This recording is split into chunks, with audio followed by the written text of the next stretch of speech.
अबे ओए कंगले की औलाद, ये चित्रार हमको क्यों दिखा रहा है? भाई साहब जरा गौर से तो देखिए।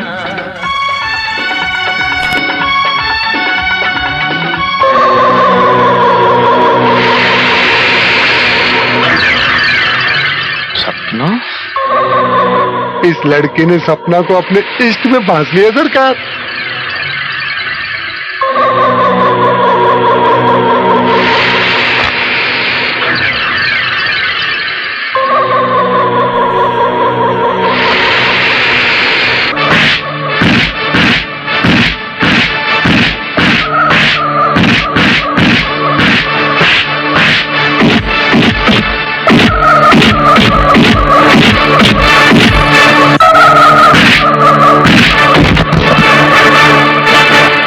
भाई साहब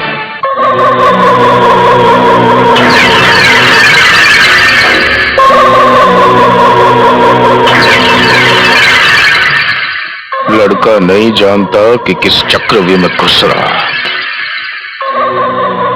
उसका तो मैं ऐसा हशर करूंगा कि सुनने वालों की रूह कांप उठेगी।